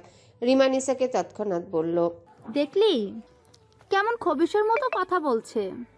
বুঝতে পারবি তুই, গাঁজাখোরদের সংসার কেমন অতি শীঘ্রই বুঝতে পারবি। ততক্ষণে বড্ড দেরি হয়ে যাবে। নিশা। নিসা চোখ নামিয়ে নেয়, বুকটা কেঁপে ওঠে। লোকটা গাঁজাখোর না তো, দুই একটা সিগারেট ফুঁকে সেটাও মেয়েদের দেখলে লুকিয়ে নেয়। পায়ের জুতার নিচে পিষে দাঁড়িয়ে থাকে, বাকিদের মতন স্টাইল মেরে ধোয়া উড়ায় না। নিশা আরেকটু গুটিয়ে দাঁড়ায় সাদের পেছনে। সাদের ঠোঁটে তখন বিশ্বজয়ের হাসি। রিমা ছলো ছলো চোখে কিছুক্ষণ বোনের দিকে তাকিয়ে থেকে হার মেনে নেয়। ঘুরে দাঁড়াতেই সাদ আবারও বলে ওঠে, মিষ্টি বাড়িতে পাঠিয়ে দিয়ে দেবো আপু। আসসালামু আলাইকুম। রিমা দাঁড়ালো না এক মুহূর্ত, তাড়াহুড়ো কদমে বেরোলো ঘর থেকে। সাদ তখন নিসার দিকে তাকায়। কৃষ্ণচূড়ার মুখে রক্ত নেই, না বিয়ে নিয়ে আক্ষেপ নেই, বোনের থেকে দূরত্ব বাড়ার বিরহে। পড়তে বসবো। ভারী স্বরটা আদেশ দিতে ধ্যান ভাঙে নিসার। দৃষ্টি নত করে চোখ লুকায়, যেথায় জল জমতে শুরু করেছিল। আপাতত আপুর বিষয়টা মাথা থেকে ঝেড়ে ফেলে তাকে পড়তে বসতেই হবে। ক্লান্ত হাতে নিসা ব্যাগ থেকে বাংলা বইটা বের করে। ব্যাগে তার মোট 3টা বই ছিল। আপু যখন ঘর থেকে বের করে দিয়েছিল তখন কি মনে করে ঢুকিয়েছিল কে জানে, ভাগ্যিস ঢুকিয়েছিল। আধা ঘন্টার মাথায় ঘরটা ঝাড়পোছ করে নিসাকে পড়তে দিয়ে ওরা বাইরে নামে সকলে। রাত তখন 2:30টা। নিলয়, মন্দির আর আফসানাকে আফসানাদের বাড়িতে পৌঁছে দেবার দায়িত্ব নিয়ে বেরিয়ে পড়ে। যাওয়ার আগে ওমরকে দায়িত্ব দিয়ে যায় আজ রাতটা এ বাড়ির উঠানে বসে পাহারা দেওয়ার। ওমর উঠানের এক কোণে উবু হয়ে বসে মেঝেতে আঁকিবুকি করতে করতে তার প্রিয়তমার সাথে ফোন আলাপ করছে। রাতের নিস্তব্ধতা ভেঙে ওর ফিসফিস করে বলা কথা শোনা যাচ্ছে। সাদ এতক্ষণ সেদিকে চুপচাপ তাকিয়েছিল। হঠাৎ কাঁধে সুব্রত এসে হাত রাখে, ও নড়ে চড়ে ওঠে। এতক্ষণে দুই বন্ধু নিরিবিলি হলো একটু। সুব্রতর ঠোঁট জুড়ে দুষ্টুমির হাসি সাদ লক্ষ্য করে গমগম স্বরে বলে, বাড়ি যা এখন। তোর অসুবিধা হয়ে যাচ্ছে বুঝতে পারছি। আমি তো আর তোকে ধরে রাখিনি, তুই তোর ঘরে যা। ঘরের দরজায় দৃষ্টি দেয় সাদ। পুনরায় ঘাড় ফিরিয়ে সুব্রতকে বলে, পরে কিছু সময়। তাহলে আজ রাত সাবার হয়ে যাবে। সিমেন্টের বেঞ্চিতে পিঠ এলিয়ে দেয় সুব্রত। সাদ চোখ নামিয়ে অস্পষ্ট হাসলো। সুব্রত পরিবেশটা আরো হালকা করতে বলে উঠল, it is a matter of মন খারাপ। জুম্মাবারে আমার জিলাপির ভাগিদার এসে গিয়েছে, তোকে তো পুরাটা নিয়েছেই, সাথে আবার জিলাপিও। সাদ গম্ভীরতা ভেঙে হেসে ফেলে বন্ধুর কথায়। ওর শক্ত হাতটা বন্ধুর কাঁধে তুলে দিয়ে বলে, তোর জিলাপি তোরই থাকবে, মন খারাপ করার কোনো দরকার নেই। আর তুই এখন তো শুধু ফোন দিলেই শুনবো, আজ রাত আসতে পারবো না ভাই, আমি ঘুমাচ্ছি, আমি বিশ্রাম নিচ্ছি। তুই সাত্য আর আমাদের সাথেই থাকলি না। সাদ আবারও বন্ধ দরজার পানে তার চোরা দৃষ্টি রেখে জবাব দেয়, আমি তোদেরটা তোদেরই থাকবো। আর ওরটা ওরও হবে। এটা নিয়ে চিন্তা করা লাগবে না। আচ্ছা তাই নাকি? খুব বড় বড় কথা। খুব ব্যালেন্স করতে পারবি? অবশ্যই পারবো। হুম। এই বউ সম্প্রদায় স্বামীর বন্ধুদের সতীনের নজরে দেখে। ধর আমরা যদি বলি, এই সাদ চল বন্ধুরা মিলে আজ ঘুরে আসি, আর ও যদি তোকে বলে না তুমি বন্ধুদের সাথে যেতে পারবে না, তুই তখন কি করবি? কিভাবে ব্যালেন্স করবি বল বল? সাদ বেশ গম্ভীর স্বরে বলল, আমি তখন বাড়ি থেকে গিয়ে জঙ্গলে বসে থাকবো, এভাবে ব্যালেন্স করব। সুব্রত হেসে উঠে খিকখিক করে বলে, সেই জঙ্গলে আমাদের ডেকে নিস। রাত বাড়ে। ওমর কল কেটে উঠে এসে দাঁড়ায়। এবার সুব্রতকে বলে, এখন চল আমরা কেটে পড়ি, তারা সংসার করুক। সুব্রত কনুই দিয়ে সাদকে গুঁতো মেরে উঠে দাঁড়ায়। বাইকের চাবি নিয়ে শীষ বাজাতে বাজাতে প্রফুল্ল কদম বাড়ায় গেটের দিকে। ওরা দেখে যায়নি এপাশে হঠাৎ করে ফ্যাকাশে হয়েছে সাদের মুখটা। অস্থিরতার সংকোচ নিমিষে এসে কাবু করে ফেলেছে সাদ তালুকদারকে। তালুকদার ম্যানশনের বর্তমান পরিস্থিতির উপর একটু আলোকপাত করা যাক। বসার ঘরে সোফায় গায়ে লিয়ে ভাবলেশীন ভঙ্গিতে সাউকিয়া সিমিন বসে আছে। নাফিয়া গরম পানি নিয়ে ছুটছে শ্বশুর শাশুড়ির ঘরে। শাহনাজ কাঁদতে কাঁদতে বিছানায় পড়ে আছে। হঠাৎ নাকি ডান হাতটা নাড়াতে পারছে না। এমনটা প্রায়শই হয়। তখন গরম পানির ব্যাগ দিয়ে তাপ দিলে ব্যথা কমে। খাটের একপাশে গোমরা মুখে বসে আছে অসীম। সাদ চলে যাওয়ার পর থেকে চুপচাপ। কেউ তাকে কিছু বলার সাহসও করেনি। কিন্তু শাহেদ এর মাঝে আরও একবার কল দেয়। বাবাকে বলে, বাবা আপনি জেদ কমান, মেয়েটি তো ভালো শুনেছি নাফিয়ার কাছে, আর যেখানে সাদের খুশি সেখানে আপনি। শাহেদ, তোমার যদি আর কিছু বলার থাকে তবে সেসব বলো। ওই বটটার সাফাই গেও না। বিয়ে করেছে কেন করেছে? ও কি করে যে বিয়ে করেছে? চাকরি করে? আদৌ করবে বলে তো তোমার মনে হয়? তোমার ফুপুর কথা তুমি ভুলে গেলে? আমি চাই না আমার ওরসের সন্তান সেই ইতিহাস পুনরাবৃত্তি করুক। বাড়ি থেকে বের করেছি, এবার বুঝুক জীবনটা কি। মরার আগে ওর প্রাপ্যকে বুঝিয়ে দেব অবশ্যই, সে নিয়ে চিন্তা করো না। শাহেদ থেমে যায় ওখানে। নাফিয়া শ্বশুরকে পুনরায় উত্তেজিত হয়ে যেতে দেখে প্রসঙ্গ পাল্টাতে ফোনটা নিয়ে দূরে যায়। বসার ঘর থেকে সাউকিয়া সিমিন শুনছিল অসীমের হুঙ্কার। ফের শ্বাস ফেলে সাউকি নির্লিপ্ত গলায় বোনকে বলে, তোর গল্পটা কি আর এগিয়েছিলিস রে? না, ওই পর্যন্তই। তারপর আটকে গেছি। ওই কসমেটিক্সের দোকানদার নায়ককে লিখতে আগ্রহ পাই না। কোনো চাম নেই। আমি লিখতে গিয়ে খুঁজেই পাই না। পাঠকরা কী পাবে? ঠিক তাই, ওই নায়কের চার নেই। কেমন মেরে পোতানো মরি। আপাতত একটা সাব প্লট টান। সাবপ্লট? লেখো, নায়কের বড় ভাই হুট করে একটা মেয়েকে বিয়ে করে বাড়ি ছাড়া হয়েছে। এখন নায়কের বাবার সব এক্সপেকটেশন গিয়ে ঠেকবে নায়কের ওপর। নায়কের বাবার অদূর ভবিষ্যতের সমস্ত পরিকল্পনায় বলির পাঠা হবে ভোলা ভালা নায়ক। সিমিন বলে, দারুণ প্লট তো। দাঁড়াও, আমি নোটবুকে পয়েন্টগুলো টুকে রাখি। বিরক্ত ভঙ্গিতে পা দোলাতে থাকে সাউকি। বলে, নায়িকার নাম ধাম কিছু ঠিক করেছিস গল্পে? হুম, তুমি একটা পছন্দ করে দাও। সাউকি বলে, বেলি, অদিতি, মৃন্ময়ী, চিত্রা, রোদেলা, মীরা, এই নামগুলো উপন্যাসের খুব কমন নায়িকা। এগুলো বাদ। আর শাহনাজ, সিমিন, নাফিয়া, নিসা বাদে যা খুশি তাই দে। বসার ঘরের বারান্দায় নাফিয়ার ফিসফিসানির কথা শোনা যাচ্ছে। দীর্ঘ সময় পরে একটু নিরিবিলি হয়েছে। শাহেদের গলায় কোমল যত্নের সুর। জেগে আছো কেন? বিশ্রাম নাও শোনা, বাবাকে ধীরে সুস্থে বুঝিও। নাফিয়া মন খারাপ করে বলে, কি ভারী মিষ্টি। এমন মুখ দেখেও বাবা শক্ত থাকতে পারে? জানো, সাদের পাশে একেবারে পুতুল লাগছিল। বুঝলাম, এবার রাখি। শোনো, বলো। একটু আই লাভ ইউ তো বলতে পারো কখনো? বুড়ো হয়ে গেলে নাকি একেবারে? শাহেদ হেসে সহজ গলায় আই লাভ ইউ বলে। নাফিয়া জবাব দিয়ে কল কাটে। ফোনটা রেখে পাথরের মতো বসে থাকে শাহেদ কিছুক্ষণ। পরপর আচমকা ফোনটা মেঝেতে ছুঁড়ে ফেলে খামচে ধরে নিজের চুল দু হাতে। চেঁচাতে গিয়েও চেঁচায় না। তার আগে একটা সুমিষ্ট নারীকণ্ঠ বলে উঠল, অনুশোচনায় ভুগছ খুব? শাহেদ চোখ তুলে। সম্মুখে এসে দাঁড়িয়েছে এক নারী মূর্তি। গায়ে কফি রঙের একটা নাইটি। পোশাকটার ফিতা বাঁধতে বাঁধতে নারী মূর্তি এসে শাহেদের ঘনিষ্ঠ হয়ে বসে তাকায় ওর মুখে। শাহেদ নামিয়ে নেয় চোখ। বলে, ঘুমাওনি ফাতিমা? তুমি পাশ থেকে উঠে আসায় ঘুম ভেঙে গেল। ওই দিকের কি অবস্থা? তোমার বাবা মেনেছেন সাদকে? না, বাড়ি ছেড়েছে ওরা। বিরক্ত ফাতেমা বিরক্ত গলায় বলল, তোমার বাবা কি জেনে বুঝে ছেলেদের জীবন নষ্ট করাটাকে একটা মজার খেলা মনে করে? সে কি খুব মজা পায় এতে? কি মজা পায়?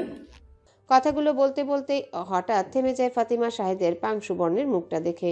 ও বুঝতে পারে শাহেদের সামনে ওর বাবার ব্যাপারে এমন কঠিন কথা বলা অনুচিত। নিজেকে সামলে ফাতিমা বলে, নাফিয়া কবে আসবে? 15 তারিখ। আচ্ছা। দুজনের মাঝে পিনপতন নীরবতা বিরাজ করে বেশ কিছু সময়। তারপরে শাহেদ হঠাৎ বলে ওঠে, বাবা কি করে মজা পান সেটা তার ব্যাপার, কিন্তু আমাদের কাহিনীতে নাফিয়া একজন ভিকটিম আর আমি একটা কাপুরুষ, এটা তো সত্যি। আর আমি বুঝি খলনায়িকা? কাতস্বর ফাতিমার গলায়। শাহেদ জবাব দেয় না এ কথার, যা ফাতিমার রাগ বাড়িয়ে দেয়। সে ধৈর্যহারা হয়ে বলে, তো আমি কখনো ওকে ছাড়ার কথা তোমাকে বলেছি, কিংবা নাফিয়ার অযত্ন করতে তোমাকে ভরকেছি? ও যা চায় তুমি ওকে তাই দাও। বাচ্চা চাই দাও, আদর চাই দাও। আমি তো কিছু নিয়েই কখনো খুঁতখুত করিনি। আমি শুধু একটু চাই তোমাকে। আমার একমাত্র অবলম্বন তুমি। একটু চাই তোমাকে। ফাতিমা কাঁদছে। শাহেদ ওকে আগলে নিয়ে বলে, এসব বাদ দাও। না, বলো তুমি, আমি কি পাপিষ্ঠা? আমি কি ভিলেন? ভিলেন তোমার বাবা। সে আমাদের দুজনের মাঝে নাফিয়াকে ঢুকিয়েছিল। নাফিয়া আর তোমার মাঝে আমি ঢুকে পড়িনি। একটু ঘুমাবে ফাতিমা? ফাতিমা দু হাতে চোখ মুছে বলে, ও বাচ্চা চেয়েছে না? ওকে বাচ্চা দাও, ওকে সুখী রাখো। তবু প্লিজ আমার সামনে মুখ ভর্তি অনুশোচনা নিয়ে থাকবে না। তাহলে আমাকে তালাক দাও। শাহেদ শ্বাস ফেলে। ফাতিমার মাথাটা বুকে চেপে ধরে বলে, আমি তোমাকে ছাড়তে পারবো না। বাড়িতে কবে জানাবে? এখন না, সাদের ঘটনাটা একটু হালকা হোক, বাবা আমাকে সামলানো যাবে না। আর নাফিয়া, ওকে সামলাতে পারবে? শাহেদের চোখে নাফিয়ার মায়াবী মুখশ্রী ভেসে ওঠে। তখন শরীর জুড়ে বয়ে চলে দীর্ঘশ্বাস। অস্ফুটে বলে, ওকে আমি স্নেহ করি খুব। বুঝতে পারছি না ফাতিমা, চাকরি চলে যাওয়ার জেল খাটার ভয় নেই, শুধু ওকে। ফাতিমা হাসে, একটু জোরালো সে হাসির আওয়াজ। বলে, পুরুষ তুমি বড়ই অদ্ভুত। পরপর শাহেদের মাথায় হাত বুলিয়ে দিয়ে বলে, ওকে বাচ্চা দাও, সব ভালো হবে। আমি প্রমিস করছি আমি কখনো তোমাকে ওর থেকে দূরে সরাবো না। বাচ্চা? এটাই তো সমস্যা ফাতিমা। ও ব্যাপারটা কেমন হবে না জানি না, মাঝখানে একটা ফুটফুটে শিশু এসে অসুস্থ পরিবেশে বেরিয়ে উঠবে। আগে দেখি সামনে কি হয়।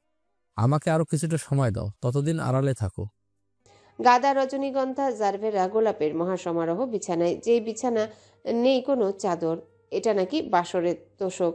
মন্দিরা দিদি বলে গিয়েছেন, সবার বাসরের খাট থাকে, তাদের নাকি বাসরের তোষক। নিশার অদ্ভুত লাগছে, চারিপাশে মম করছে সুঘ্রাণ। ইতিহাসে সেই বোধহয় একমাত্র নবপরিণীতা যে বাসরের তোষকে বসে পরীক্ষার পড়া রিভিশন দিচ্ছে। 1 ঘন্টা আশেপাশে তাকানোর ফুরসত পায়নি নিশা। বেশ ঘাবড়েছিল, কিন্তু যেই না সারসংক্ষেপগুলো দেখতে শুরু করলো, আত্মবিশ্বাস জন্মালো ওর ভেতরে। ও পারবে। দরজা ঠেলার শব্দ হতেই নিসার মনোযোগ কাটে, কিন্তু তাৎক্ষণিকভাবে তলিয়ে যায় সংকোচের ঘোরে। এই নিরিবিলিতে ওর এখনই বোধ হলো দরজা ঠেলে যে লোকটা ঢুকলো সে সম্পর্কে ওর স্বামী। স্বামী শব্দটার গভীর অর্থ এই 16:30 বেশ বুঝে ফেলেছে নিশা। স্বামী শব্দটার ওজন সম্পর্কে ধারণাও তার আছে, তাই একটু বেশি আড়ষ্ট নিশা। বইটই গুছিয়ে ফেলে তৎক্ষণাৎ, কিন্তু সাদকে কিছু না বলে চুপচাপ গিয়ে তোষকের একপাশে উপর হয়ে শুয়ে পড়ে, মুখ ঘুরিয়ে অন্য পাশে। নিশা চমকায় ব্যাপারটায়। ইতিহাসে সেই বোধহয় একমাত্র নবপরিণীতা যার স্বামী তাকে পছন্দ করে বিয়ে করার পর এভাবে মুখ ফিরিয়ে শুয়ে পড়ে এই রাতে। ব্যাপারটা কি হয়েছে বুঝতে পারছে না নিশা। ও অবাক চোখে তাকিয়ে আছে সাদের পিঠে। বেশ কিছুক্ষণ ওভাবেই কাটে। এরপরও আবার চমকায় সাদের কণ্ঠ শুনে, কেমন গা ছমছমে গম্ভীর। শোনো, তোমার মোহরণা রবিবার ব্যাংক খুলে দিয়ে দেবো, কেমন? গোল গোল চোখে চেয়েই থাকে নিশা। অস্ফুটে বলে, আচ্ছা। আর শোনো, পড়ো না কেন তুমি? ঢোক গিলে নিশা। এই প্রশ্ন করছে নাকি আফতাব স্যারের আত্মা ঢুকেছে এর ভিতর? ধমকাচ্ছে কেন? নিশা জবাব দিল, জি, পাঠ পরিচিতি আর লেখক পরিচিতি দেখলাম, এতেই হবে। তৎক্ষণাৎ ঘুরে যায় সাদ। ঘুরে তাকায় নিশার দিকে। নিশা আড়ষ্টতায় জড়সড় হয়ে আমতা আমতা করছে। তার আসলে গা কুটকুট করছে। আজ স্কুল থেকে বাড়িতে ফিরে গোসল না করে কোচিংয়ে গিয়েছে। সেখান থেকে এত ঝক্কির পর ঘেমে নিয়ে একাকার শরীরটা অসহ্য ঠেকছে নিসার। ও চুপচাপ উঠে অদূরে পড়ে থাকা ব্যাগের ভেতরটা খুঁজতে থাকে। সাদ উঠে বসে দেখতে থাকে নিসাকে। এলোমেলো বেশে মোহনীয় এই নারীটিকে পরিপূর্ণ নারী লাগছে। অবলা মুখটা ব্যতীত আর কিছু দেখে বোঝার উপায় নেই এই কৃষ্ণচূড়া খুব ছোট, পরিণত নয়। ঘরের মেঝেতে ঝিকমিক করছে পানি। বহুদিনের ধুলো ময়লা জমে থাকা কক্ষ বিধায় মন্দিরা বালতি ভরে পানি ঢেলে ধুয়েছে। সিলিং ফ্যান নেই বলে শুকায়নি মেঝে। নিসার হাঁটতে বেশ বেগ পেতে হয়েছিল। ওকে খানিকক্ষণ দেখে সাদ বলে, কি করছো? জি গোসল করবো, নয়তো আমার ঘুম আসবে না। সাদ চোখ নামিয়ে নেয়, পরপর বলে, কিছু কথা তোমাকে বলা প্রয়োজন। জি বলুন। আমাকে তুমি সম্পূর্ণ চেনো না, এটাই সত্যি। তার চেয়ে বড় সত্যি হলো মানবজাতি ভীষণ অদ্ভুত। আমরা কেউ কাউকে সম্পূর্ণ চিনিও ঠিক চিনে উঠতে পারি না। যে কোনো সময় লোভে পাল্টে ফেলি। কোনো নিশ্চয়তা নেই মানব চরিত্রের। তাই আমি সাত অমুক হাংতাং এসব আলাপে যাচ্ছি না। বিয়ে করেছো, সংসার করতে থাকলে নিজে বুঝতে পারবে। অগ্রিম আর বেহুদা মন ভোলানো কথা আমি বলতে পারি না। তাই নিজের সম্পর্কে গাদা গাদা সত্যি বলে সময় অপচয় করবো না। শুধু দুটো তথ্য তোমার জানিয়ে রাখবো। প্রথম, ক্লাস 9-এ আমার একটা প্রেম ছিল। ওই একটাই, ঠিক প্রেম নয়, কথা খুব কম হয়েছে। অ্যাসেম্বলিতে পাশাপাশি দাঁড়িয়ে পিটি করা প্রেম ছিল ওটা। মেয়েটার নাম ভুলে গেছি। এরপর ওরা সব ছেড়েছে, আমারও দাঁড়িয়ে গোপ গজিয়েছে, নটে কাশি মুড়িয়েছে। নিশা ফ্যাল করে তাকিয়ে আছে গম্ভীর ভঙ্গিতে বসে থাকা সুদর্শন লোকটার দিকে। তার এইমাত্র ভীষণ জোরালো হাসি চেপেছে, কিন্তু সে হাসতে পারছে না। পরিবেশটা ঘেটে যাবে তাই। নিজেকে সামলে নিয়ে অস্ফুটে বলে, আর দ্বিতীয় সত্যিটা? সিগারেট খাই, তা তো জানো। তো সেটা কখনো ছাড়তে পারবো না। শোনো, এগুলো এমন অভ্যাস যা একবার হয়ে গেলে ছাড়া অসম্ভব। 2, একজন সাধু ছাড়তে পারে। আনফর্চুনেটলি আমি সাধু নই। তাই এই ব্যাপারটা নিয়ে আগে ক্লিয়ার করা দরকার। রোজ তুমি নিষেধ করবে, আমাকে মিথ্যে বলতে হবে, কিংবা ওয়াশরুমে লুকিয়ে খেতে হবে, এই পালাপালি কুক আমি খেতে পারবো না। হ্যাঁ, অবশ্যই পরিণামটা কমিয়ে দেবো আমি, তবে পুরোপুরি ছাড়ছি না। বিষয়টা নিয়ে কখনো ঝামেলা করতে পারবে না। আমি পারবো না মিথ্যে বলতে। নিসা এক দৃষ্টিতে মানুষটাকে দেখে চলেছে। পৃথিবীতে বোধহয় সেই একমাত্র নবপরিণীতা যার কাছে তার স্বামী সিগারেটের আলাপ পারে। সাদ চুপচাপ হয়ে যায়। নিসা বলে, আর কোনো সত্যি? মাথা নাড়ে সাদ, বলে, সেগুলো অতীত। অতীত পেছনে ছেড়ে এসেছি। তোমার সামনে আমি বর্তমান, যা তুমি দেখতে পাচ্ছ, দেখবে, ভুল ধরবে, অভিযোগ করবে, আমি শুধরাবো। এই দুটি তথ্য জানিয়ে দিলাম, কারণ এই ধরনের সত্যি সংসারের মাঝপথে রিভল হয়ে বউরা খুবই ঝামেলা করে। ভেতরে ভেতরে শ্বাস ফেলে নিসা। ও হাসবে না কাঁদবে বুঝতে পারে না। শুধু জামা কাপড় নিয়ে চোখের পলকে ঢুকে পড়ে কক্ষ সংলগ্ন কলঘরে। যেতে যেতে 2 বার পিছলে যায় পা। সাদ এতক্ষণে হাঁফ ছাড়ে। নিসার বাংলা বইটা তুলে নেয় হাতে। দেখতে পায় বইয়ের কভার পৃষ্ঠায় মিনা রাজু কার্টুনের স্টিকার লাগিয়ে রাখা। এইবার সাদ নিজের উপর হাসে তাচ্ছিল্যের হাসি। এই কোন বাস্তবতা ঘটিয়ে ছাড়লো সে তার জীবনে? যে মেয়েটি এখনো কার্টুন থেকে মন ফেরেনি, তার মনে ঢুকেছে সাদ। সাদ চোখ চেপে ধরে, সব দোষেই চোখের। সময় গড়াতেই কলঘরের দরজা খুলে বেরিয়ে আসে নিসা। মাথায় গামছা পেঁচিয়ে শীতে কাঁপতে কাঁপতে বেরিয়েছে ও। হাতে কিছু ভেজা জামা কাপড়। ওর 2 চোখ সেসব মেলে দেওয়ার স্থান খুঁজছিল।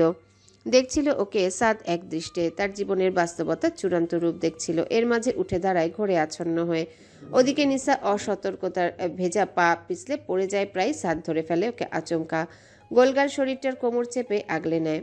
হাঁপাচ্ছিল নিসা। পরপর নিজের অবস্থান বুঝতে পেরে শ্বাস আটকে তাকিয়ে আছে সামনের গাঢ় 2 চোখে। দেখছে ওই চোখ জোড়া যেন প্রথম দেখার দিনের মতোই তাকে দেখছে খুঁটে খুঁটে। সময় গড়ায়, নিস্তব্ধতা ভাঙে। সাদ আড়ষ্ট দৃষ্টিতে দৃষ্টি স্থির রেখে বলে, তুমি আমার দিকে ওভাবে তাকাতে কেন, বলবে নিশামণি? নিসা ঢোক গেলে নিজেকে লোকটার থেকে ছাড়ানোর প্রয়াস নেই তার। অস্ফুটে জবাব দেয়, শুনতাম আপনি লোক ভালো, মানুষের খুব উপকার করেন। সেই জন্য ওভাবে তাকাতে হয়? নিসা চোখ নামিয়ে নিল জবাব না দিয়ে। সাদকে ধরে রেখেই বলল, রেড ফ্ল্যাগ মানে কি আসলে জানো না? মাথা নাড়ায় নিসা। সাদ বলে, সহজ ভাষায় বিকেলে উৎসব গান গেয়ে প্রতি লাইনে বালিকাদের যেসব ছেলেদের থেকে সতর্ক থাকতে বলেছে, ওই ছেলেদের রেড ফ্ল্যাগ বলে, মানে বিপজ্জনক। নিসা শুকনো হাসি দিয়ে বলে, তবে আপনি রেড ফ্ল্যাগ নন। চাঁদটা পূর্ণিমার, তাই আরো বেশি দ্যুতি ছড়াচ্ছে রাতে। আমতলার পাড়ের এই একতলা নিরিবিলি বাড়ির উঠানটা ফকফক করছে আলোতে। বাইরের বাতাবরণ স্বপ্নীল আবরণে ঢাকা। স্নিগ্ধতা চুইয়ে চুইয়ে নামছে ওই ধূসর রঙের চারটা থেকে। নিসা এতক্ষণ ওসব দেখছিল জানালার কার্নিশ ঘেঁষে দাঁড়িয়ে। বাইরে কোথাও একটা কুকুর ডেকে উঠলে মেয়েটা ভয় পেয়ে কপাট লাগিয়ে ঘাড় বাঁকায়। চোখ চলে যায় তোষকে উপর হয়ে। ওদিকে ফিরে একপাশে গুটিয়ে শুয়ে থাকা লোকটার উপর হাসে নিসা আপন মনে। হাসে লোকটার শোবার ভঙ্গি দেখে, হাসে বেশ কিছুক্ষণ। আগের ঘটনাগুলো চোখের সামনে ভেসে উঠতেই লোকটা কেমন আড়ষ্টতার চাপে পড়ে তাকে ছেড়ে ঝটপট শুয়ে পড়েছিল।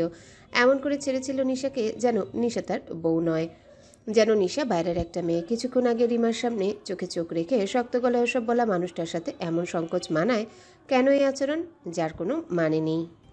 নিশা সব বুঝে। নিশা দেখতে ভোলা ভালা হলেও আদতে তার নয়। ও বুঝে ফেলেছে ওর বয়সটা লোকটাকে খুব ভাবাচ্ছে এখন। এই সংকোচ লোকটার যত দ্রুত কেটে যাবে তত লোকটারই ভালো। নয়তো নিশা এই জীবনে গিয়ে ওই তামড়া লোককে আশ্বস্ত করে সেদে সেদে প্রেম বিলানোর মেয়েটি নয়। আজ কোমর চেপে ধরেও যেভাবে হাত গুটিয়ে নিয়ে হাঁসফাঁস করতে হয়েছে, আজীবন এমনই করতে হবে। পাকা মেয়েদের মতো ধেই ধেই করে বিয়ে করেছে মানে লাজ বিসর্জন দেয়নি নিশা। আবল তাবল কত কি ভাবছে আর হাসছে মেয়েটা। পরিশেষে হাই তোলার সাথে সাথে উপলব্ধি হলো এখন না ঘুমালে কাল পরীক্ষার হলে গিয়ে ঘুমাতে হবে।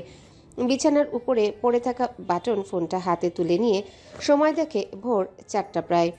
এখন ঘুমিয়ে সকাল 9টায় উঠবে, 5 ঘন্টা যথেষ্ট। এই ফোনটা কিছুক্ষণ আগে তার স্বামী দিয়েছে তাকে, বলেছে ভালো ফোন এসএসসির পর কিনে দেব, এই 4 মাস বইয়ের পেছনে চলে যাবে, যোগাযোগের জন্য এই ফোনটা রাখো, আমার পুরনো বাটন সেট। নিশা তখন চোখ তুলে তাকিয়েছিল। সাদ ভেবেছিল বাটন সেট দেওয়াতে নিশা মাইন্ড করেছে।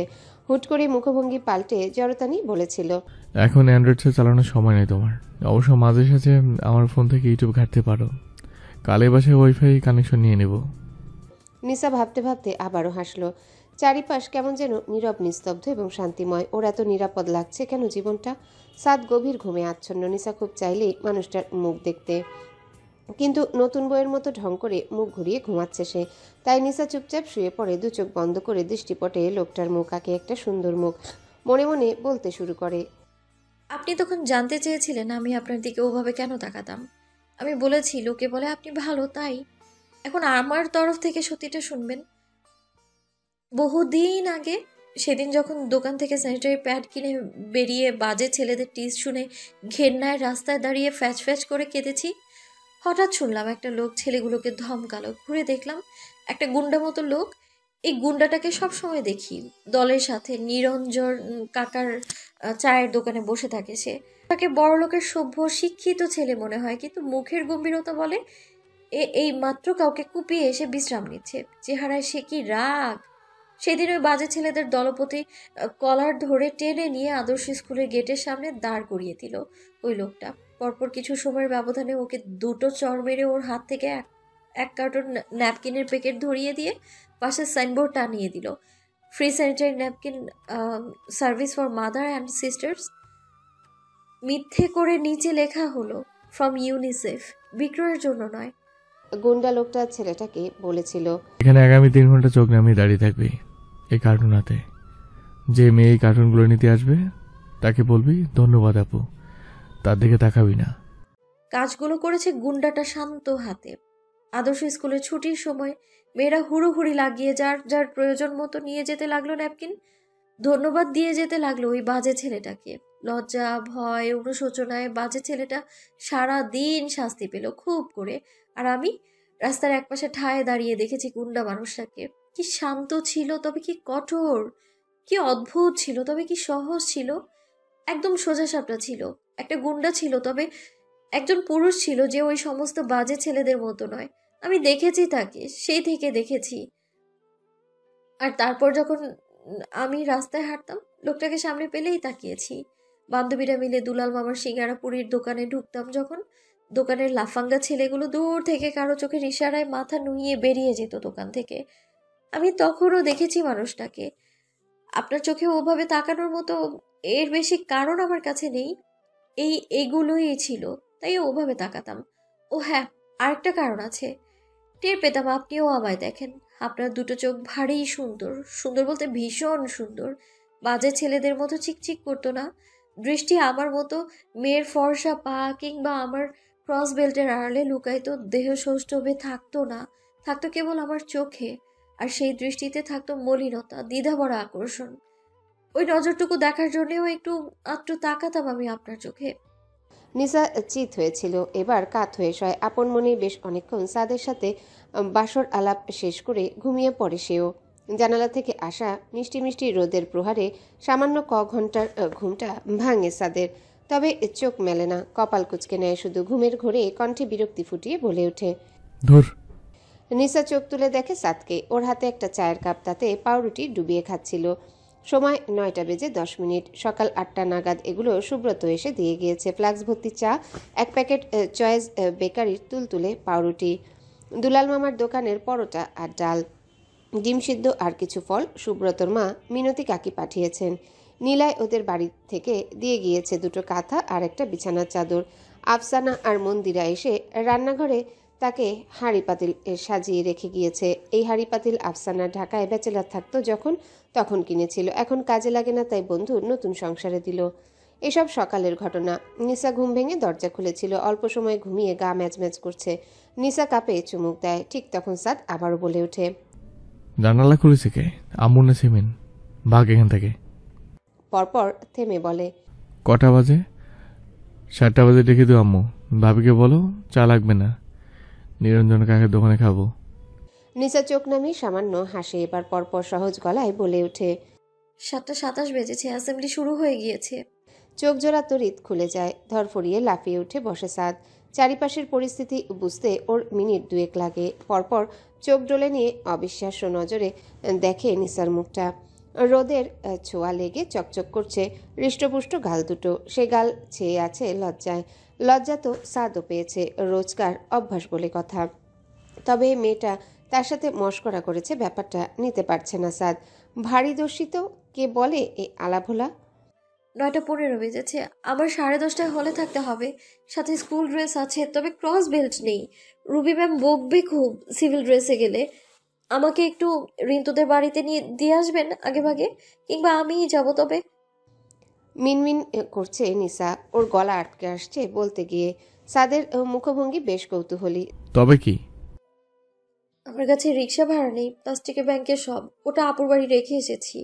সাদ চোখ মেলে মেয়েটিকে দীর্ঘ সময় দেখে। পরপর বিছানা ছেড়ে উঠে আড়মোড়া ভেঙে বলে, হাতের পাউরুটি শেষ করো, আমি নিয়ে যাবো বাইকে। এগুলো কে এনেছে? সুব্রত? সবাই মিলে। আপনি মুখ হাত ধুয়ে আসুন।